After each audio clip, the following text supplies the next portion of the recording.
Have you ever wondered what happens to someone's pets when they get arrested? As per the request, let me start by showing you my former dog, Charlotte. This is Charlotte. I got her in 2007 after I jumped off a bridge when I was trying to unalive myself. And the person I was dating at the time made probably like the only good suggestion they've ever made in their lives and said, hey, why don't you get a dog? Maybe that'll keep you from doing that again. To me, that sounded like a bad idea because I was doing heroin at the time. I didn't think I was responsible enough to have a dog. But I had broken my back. Like I said, I was in a back brace and I was in line at the Walmart just after I got out of the hospital. And I asked the person in front of me, hey, you have cat litter. Do you have an extra cat? And they were like, no, I don't have an extra cat. But my friend has a dog that they're going to take to the pound if no one picks her up by Monday. So we drove out to the country, picked up the dog.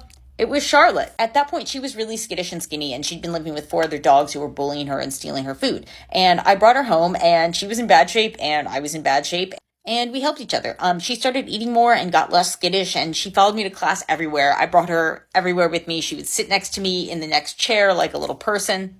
And she felt like, I don't know, the only thing that I was doing right in my addiction. And then when I got arrested, I was walking down the street alone, and she was in my apartment, and she wasn't with me. And when I was in the jail, I didn't know what happened to her. It wasn't for like a week or so later that I finally figured out. Like, I didn't know if she'd been given to a shelter or what. But what happened was the property manager where I'd been renting gave her to this family.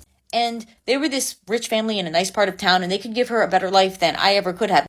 But they promised that when I got out, I could have her back. And I didn't know them. I didn't know whether to believe them. And I didn't even know how long I'd be away at that point. But it ended up that I was away for a little less than 2 years. And when I got out, they actually kept their word. And the very first place that I went when I got out was to their house. And she didn't recognize me at first. I had to spend some time around her before she figured it out. But in the course of all that, I ended up becoming really good friends with that family, and they became like a second family to me. And every time I go back to visit Ithaca now, I stay with them. And when HBO Real Sports did like a segment on me, like they came and filmed at their house because I'm really close to them now. And when I wrote a book, they're in it a lot. And I was incredibly lucky that I got my dog back and I got like a new family out of it.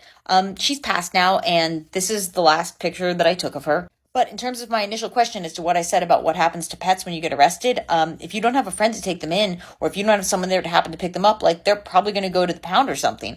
I was incredibly lucky that somebody was looking out for her and looking out for me and put her someplace with a very caring family who also eventually ended up caring for me.